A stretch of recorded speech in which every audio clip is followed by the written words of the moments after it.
Ready when you guys are. I'm so glad I didn't wear gray. Why? Because you're sweating. I'm sweating so much. I can't tell it. I can smell it. Can't tell it. Why are you nervous? One, I don't feel like I'm an open person. So for me, talking about anything about myself feels difficult.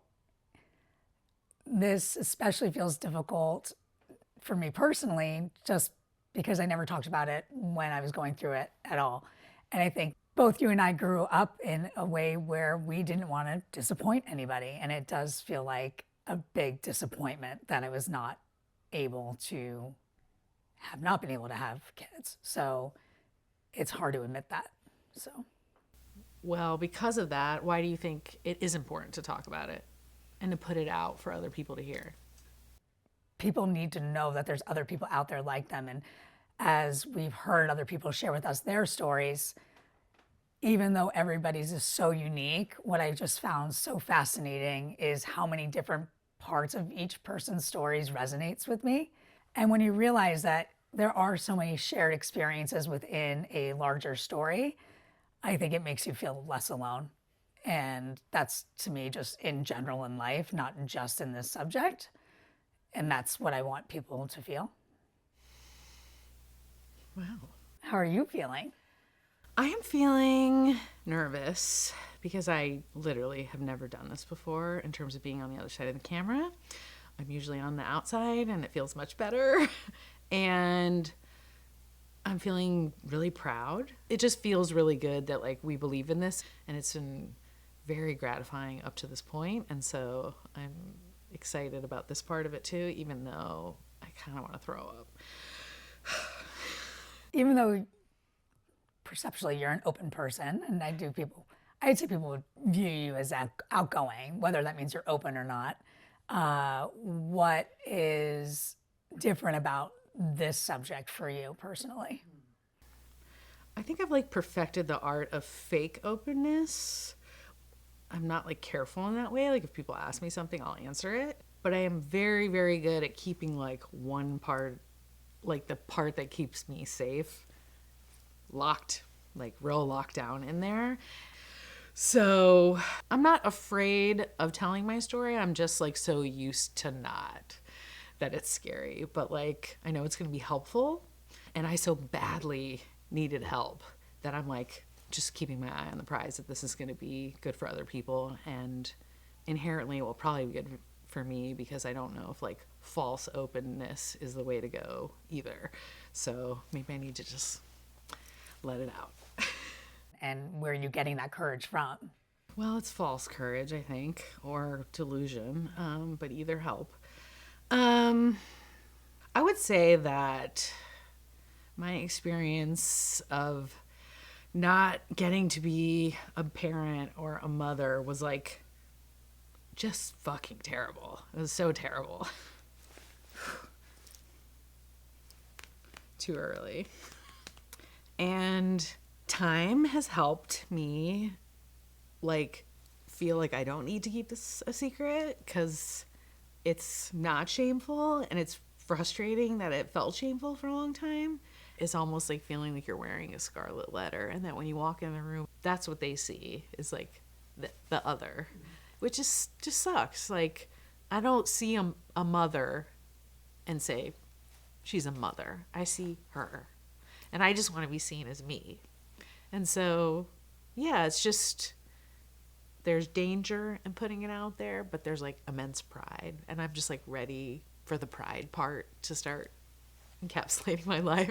Like I'd rather that the shame or the scary part of it to go away and just be like, okay, it's out there, it's written right here on my card, like I'm other, and it's like okay. And if it helps other people, amazing. If it helps myself, like what a wonderful bonus. And if it like teaches other people how to be better, then like that could be just the cherry on top. When we first started talking, we were obviously just kind of focusing on probably paths more that were similar to ours. But then, as things progressed and we started doing more research, we pivoted, which I'm proud of us for doing that. Can you tell me why you feel like it is important for the path that we chose to now open this up to all walks of life and paths that people have taken? Yes.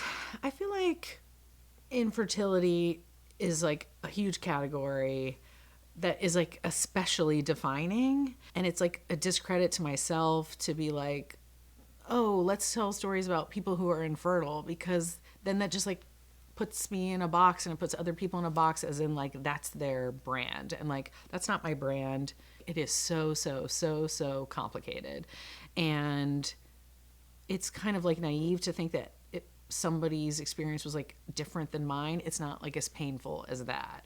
Like your experience is different than mine. I have friends who are experiencing that are different than mine. I have stepmom friends whose experience is different than mine. I have friends who are adopted parents whose experience is different than mine, and they've all been like incredibly difficult.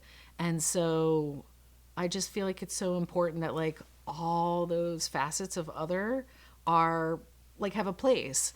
And the minute we start saying like, oh, I don't get that story because it's different than mine, it's like, well, then we're just isolating ourselves even more. So I just think there's just comfort in knowing that everybody's struggle, and that my struggle is not like worse or less worse or better than other people's. Like I feel like we can all have compassion for each other, and like we should. And that's why I don't want it to just fall on one traditional path is the way that life is, because the reality is that's not true. And I would love to have anybody to like talk about that kind of stuff, even if it was successful for them or not. Like, was there any part of you that ever thought like, I won't have kids? Yes. Like, I'm not going to cry, but yeah, there's always something in me that had this feeling that I wasn't able to have kids, and I don't know why, but I always did want kids. And then, you question, like, did I put that out in the world so young at like age 16, thinking that that's what happened? And there are things that, you know, uh, I've struggled with eating disorders. So I always go back to the fact of that, like, maybe because I wasn't taking great care of my body, was that also a protective filter I put on myself that I wasn't gonna be able to have kids? Because what if I've destroyed my body so much in that way that I did it to myself? My doctors say that is not the case of what happened, but that was kind of like, I almost felt like I was putting that out there because of what I was kind of damage I was doing to my body. Do you think there's like some weird layer of like just like mental protection that like you had to put that out into the ether? Yeah, I put everything out there to protect myself of like, so that if it doesn't happen, which I'm still even doing today, that if it doesn't happen, I've already put it out there. Like, I told you guys it was going to be this way. You know, people always joke, like my friends and my former colleagues always joke that I'm like the guy in the rehearsal because I run through every scenario. Because for me, I want to be prepared for all the different outcomes that there could be. And I think I do that because of my life circumstances, of course, but also because I think it is a way to protect myself from like being prepared for like however terrible it might be. Even though you were saying though that like you had been like preparing yourself as if like maybe it won't happen, like Doomsday. did you tell your husband your like fears that maybe something was wrong? No, because I didn't share with him how I was feeling about my hesitation at not being able to get pregnant. I shared that I'd been on the pill for a lot of years and I wanted to make sure that we were going about it. I was healthy and going about these things in the right way. And just felt it would be best if, I went off of it and we just start not put any pressure on trying, quote unquote, because if I put enough pressure on myself. So how long before you started to be like something might really be up? A year, mainly because at that point I was 30. I was like, let's not waste any time and pretend that like, well, it doesn't, sometimes it takes 2 years, and also because I had my own fears. So, probably about a year into our marriage is when I started seeking some fertility. And what was like that experience like of fertility doctors. And the only thing that I ever can keep going back to is just, I just felt like I was a science experiment. And that's like, I did not like that feeling. And it was, yeah, it was just like this routine that I was in. I just started a new job too, on top of it, and going in before work and getting prodded and then going to start a brand new job at the same time. And then I bruised very easily. And so a lot of this was happening in the summer, and I had to wear like long sleeves because I had bruises on. It looks like I was doing like crack, like heroin. And this brand new job that I'm trying to prove myself in, and having to deal with that on top of it was a lot. Did you tell anybody what you were going through at that time? No, nobody knew. I don't even, barely Ryan knew. He didn't even go to appointments with me. He knew I was doing something for us to have a baby, but the actual, obviously he got tested as well, and everything with him was healthy. So it was more of like, you go to the doctor, you go do what you need to do for you to get ready to have a kid. And there was no real like partnership on that at all. And we've since obviously have had these conversations where I felt really, we say this word, alone.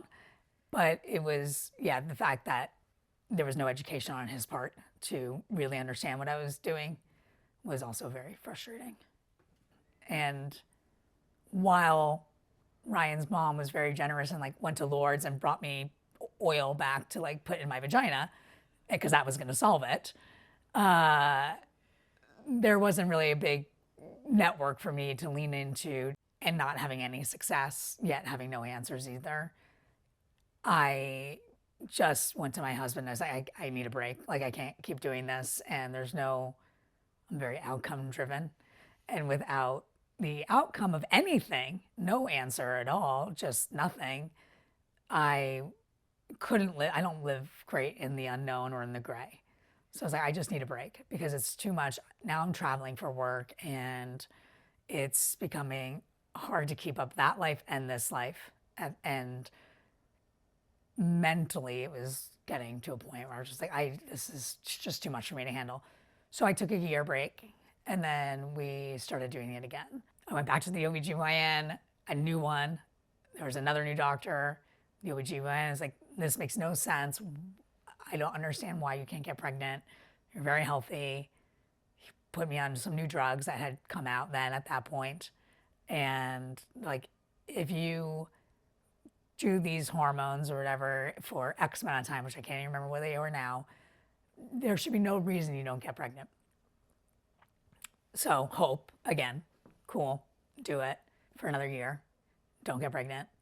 And then at that point, I was like, this is going to get sad again.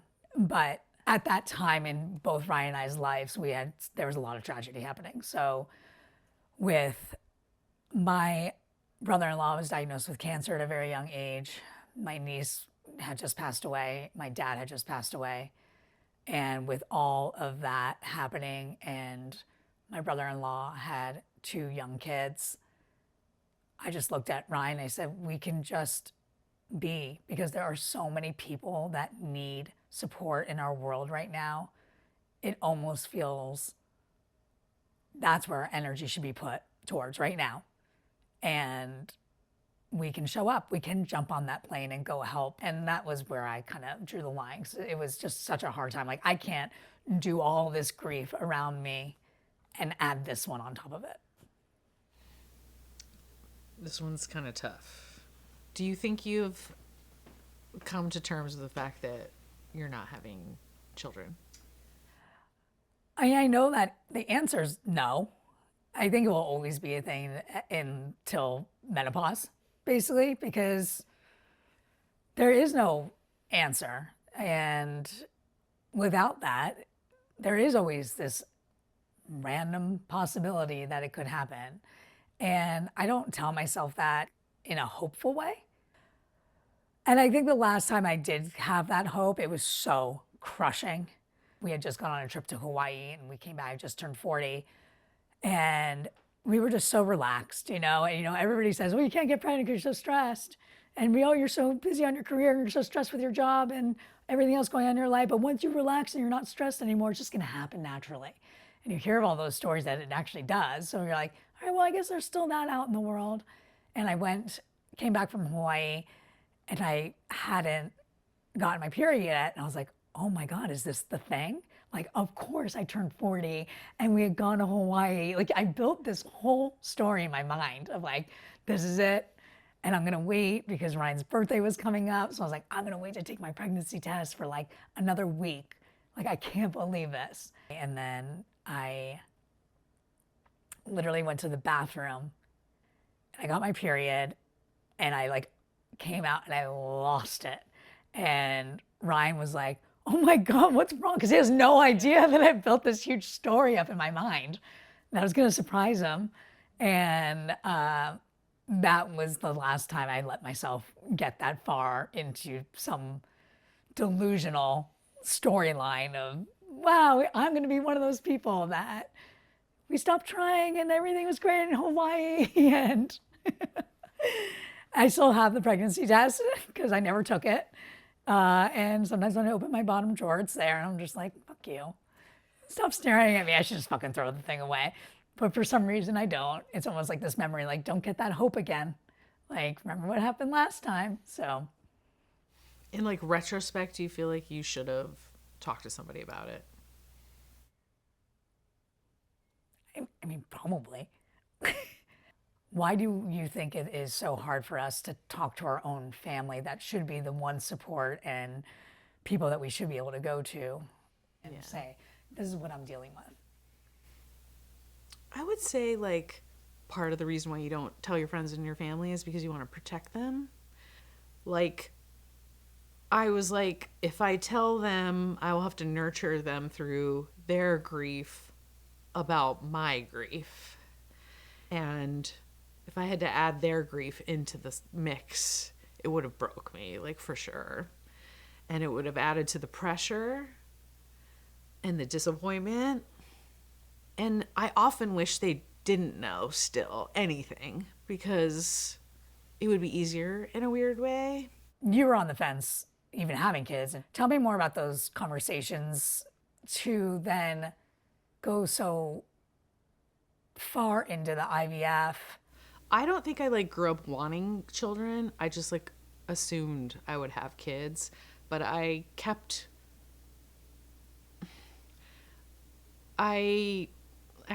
that back.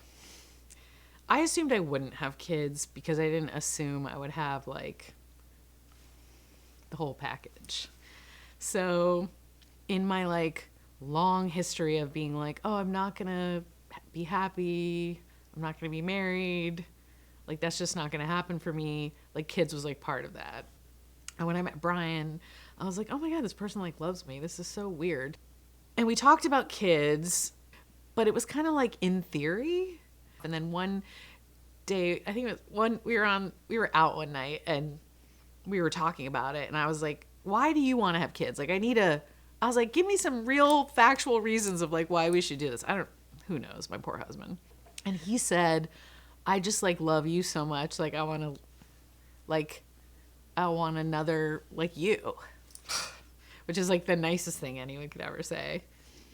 And then I was like, okay, let's go for it. But the process of it not working was like tough. And he was like incredibly supportive, but it was clear it was like my issue. And so then I was like, just leave me already. Like, just leave me. Like, I always knew you would leave me, and now there's like a reason to leave me. So it was like all the conversations were like pretty loaded, and I have a lot of empathy for like what I put him through in that regard, because like he kept being like, stop telling me to leave you. And so I think like when it started like not working and it, you know, we were getting deeper into IVF, like I really was like, am I doing this for me or am I doing this so I don't disappoint him? It's hard to know. I think it's like almost easier to like put it on him because it was like I wasn't allowing myself the like option, but it was such a mind fuck of like those conversations about like who I am to you if I'm not a mother. I was like, well, I don't have any value as like your wife or like as a woman. And along the way, like, I lost all sight of like what I wanted, and it's hard even now to know what I wanted. I don't know, it's just like it is a full-on identity crisis. It's like I don't even really know what it was. It was the biggest mindfuck of my life, which is another reason why I wish there was like community, because I was like, he can't help me in this situation. Like, he can't, because it's like it's a really terrible feeling and you don't know what to do with it. So Okay, I might cry by the first thing I want to say to oh you, though. God, don't. Hearing even your story and getting even more details from what you were going through during all your IVF, I just.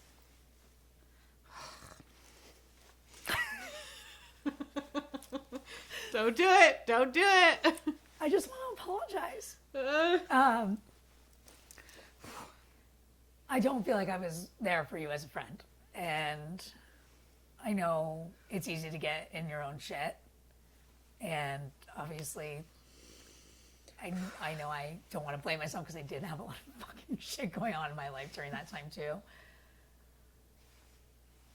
I think for me, it wasn't because I was like, projecting my own stuff on. It wasn't because I didn't want to talk about it because I didn't want to deal with my own shit. It was clearly, it honestly feels like I was just actually a fucking terrible friend.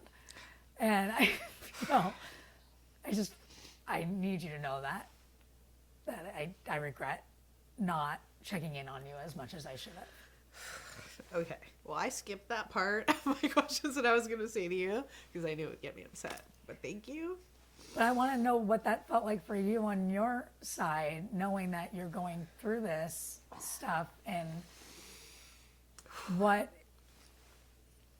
I want to know what would have helped you in the moments so that we can be honest with everybody else. Like, this is what I actually did need from somebody. Because I think sometimes it gets confusing of, I don't want to pry versus actually I just needed this and it wouldn't have been prying. Right. And I think it's important to share that. Okay. I need to collect. What would you have wanted from people? Loaded question. Well, I think the number one thing that probably I think most people feel is that you don't know what you need.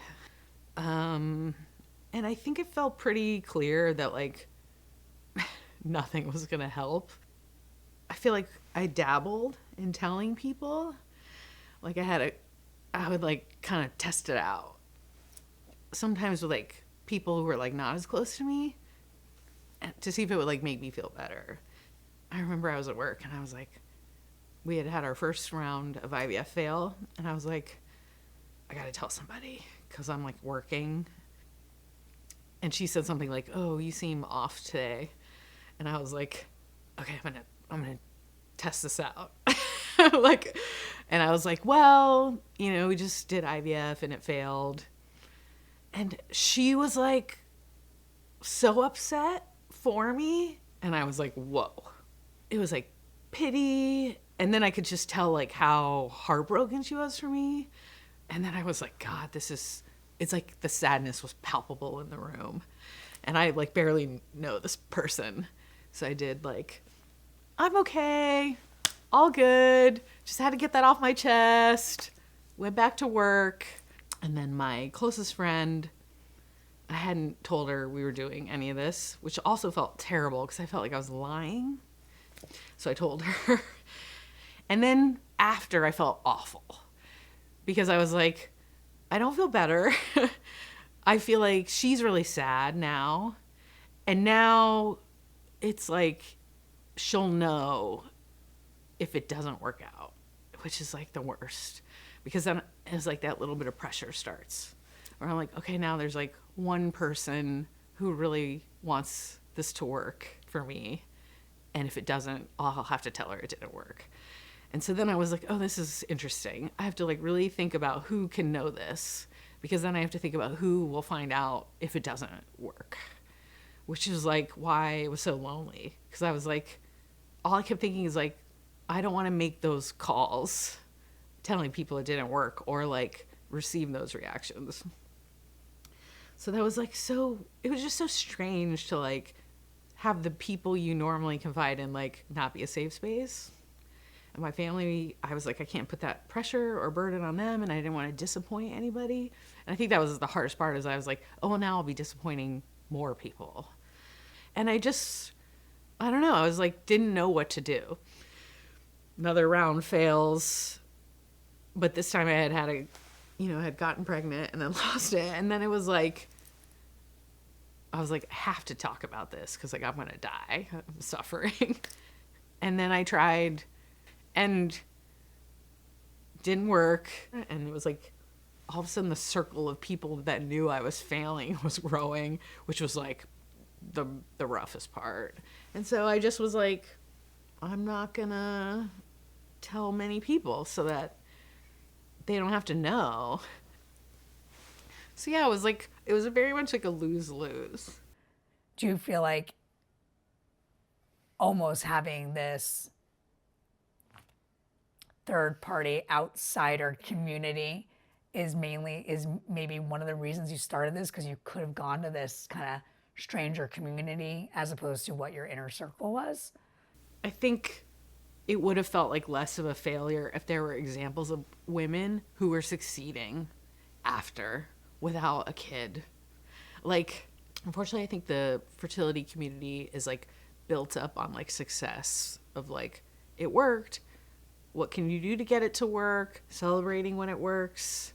Because like anytime it was talked about in failure, it was sort of like about next steps instead of like, how do I get out of this situation? And it was so difficult to like stop. Like I was like, I cannot fail at this. And so like I told my husband, like, I have to push it till I'm like as far as I can. Like he was like, you're done. And I was like, I have to feel like I've tortured myself to like the worst degree before I can stop. Which is incredibly fucked up. Like so fucked up. You want to make sure that you gave it everything that you could. Yeah. And I think like there's a tendency for people to be like adopt, foster, surrogate, egg donor. Like I just got thrown at every option. And like really, like at that point I was like, I'm chasing being a mother, and like how could I be a good mother? Like there was like nothing left of me at that point. Like I wasn't me anymore. And so I just wanted examples of people who had like chose other things, some alternative path to like a good, happy life. And I just could not find it like anywhere, which was so disheartening. I was like, where are these women? Like they must exist. I was like, am I the only fucking woman who like couldn't get pregnant? Like there's gotta be more. And then here I was. Yeah. I don't know. I mean, it's like, it was more like I needed people who were further down the line, because like, I don't think like 20 years are going to go by and I'm going to be like, I'm done feeling guilty. Like I'll always feel like I robbed him or his family or my own family. And so I just like know that there needs to be like support for the long haul, you know? You said, you wanted to find somebody that was further down the line. Do you feel more connected to people that did do IVF and get to that part? No, not at all. 3,000 women can do the exact same round of IVF, but we will all have completely different experiences. Like, it is such a personal experience. It's such a terrible experience, but like, it's different for all of us because we all have different reasons for like why we're doing what we're doing, like how the outcome affects us. Like, it's just so complicated. I do wish that people also could understand that because I chose not to go down the IVF road, which was a decision I made because I just didn't see the outcome ever going to be positive for me, because the doctors basically told me that it would not work, and I didn't choose those other paths. I wish people respected that almost as much as they almost empathize more with people that went down through IVF. And it's hard to talk about because I do it to myself. but I don't want it to be treated as it wasn't something that I did go through. Loss is loss.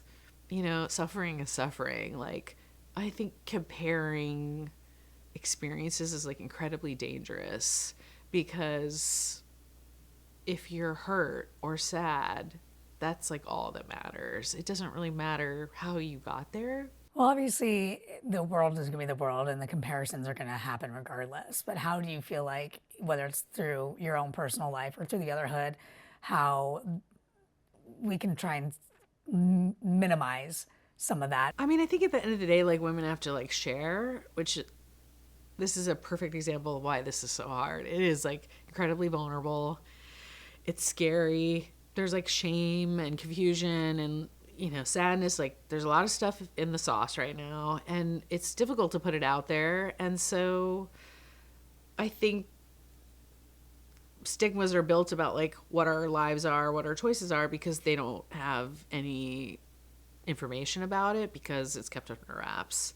And so there might be a little bit less of a stigma about what my life is, or what your life is, or what any of these women's lives are, if they just said a little bit more. For me, it's always just been that I chose this life. And nobody's ever taken the time to even ask me. They just assumed I chose not to have kids, which has always been the case. And I don't know why. Why didn't anybody just ask me? And instead it was just, oh, because your job. It's always been that. She put her career first and waited too long to have kids. And that for me has always been the hardest one, because then I question myself too, because it's like constant judgment of how I chose to use my life, and that I put the time and the effort into the wrong thing in society, where I should have been putting the time and the effort into raising a family. My coworker did ask why I didn't have kids. And I said, I couldn't have them. And he said, his response back to me was, your husband's a saint for staying with you then. And I remember, and he said it in front of a lot of other people. And you're his boss. Yeah, and I was his boss. And I just went back that night and I said to Ryan, I'm like, which, by the way, Ryan and I have this conversation often still. I said, do you feel like you're a saint? Do you feel this every day that like you're doing me a favor by staying with me? Because I couldn't give you this child. And he's like, obviously he said no. I mean, we wouldn't be married right now. But that is something that has stuck with me after all of these years. This was probably 8 years ago. I think one of the more ridiculous things that people say to me is like, well, you have a really successful career, and like your career is like your baby. I think that's so sad to me. One, my career is like, I'm proud of it, but like I would in no way compare the pride I have in my career with loving a child. Also, my career's not nurturing me at all, or like showing me love or making me feel important. It's not. So the idea that like I'm fulfilled in the same motherhood capacity as like because I have a good job is crazy to me. It's not even like remotely a comparison. And the worst thing people say is like, oh, I'm so jealous of like all your freedom.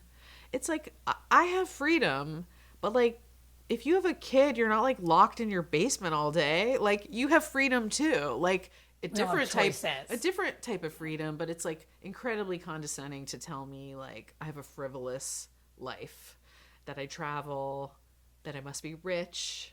You get to go to Mexico on a whim and like stay at the nicest hotels. And I'm like, I know plenty of people with kids who are doing that to agree that I can't. Because you can always choose that travel, but bring your child, like whatever it is, it's just like, it just makes no sense that they have to be mutually exclusive. There is just like a constant, like acting like you're jealous of my life while pitying me at the same time. And it's like neither lane is a lane you should be going in. So just like back off. Like, this is actually just like completely ridiculous, but I was getting stretched. And the guy, because you're running a marathon. Yeah. he's like stretching my leg out, and he has it high up in like the air, and he's like, okay, Moochie, he says, so how many kids have you had? I was like, well, I haven't had any. He's like, that can't be true. These hips, the way they move, you definitely have had kids. I'm like, excuse me? Like, I literally know if I birthed a child, which clearly I hadn't. So yeah, I just get a lot of crazy reactions. Look, there's danger in stereotyping anybody or like projecting your version of their story onto that person. Like, mothers get that all the time, and I have immense empathy for like what people say to mothers that people think is okay. And it's just another example of like why communities like this should exist, and like why people need to really like ask questions.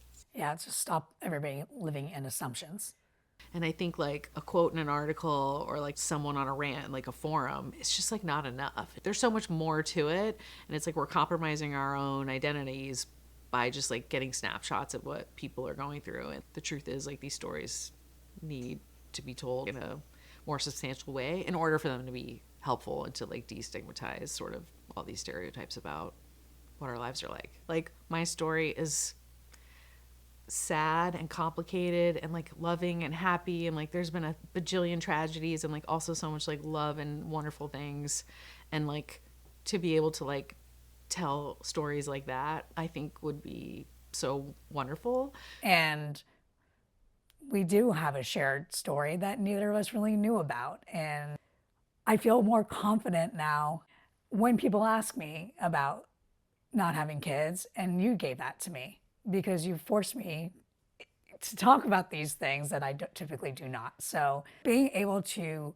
have real, honest conversations and show up as who we are, if we can impact somebody's life in that way to feel okay with who they are and the decisions they've made or the choices that were put on them,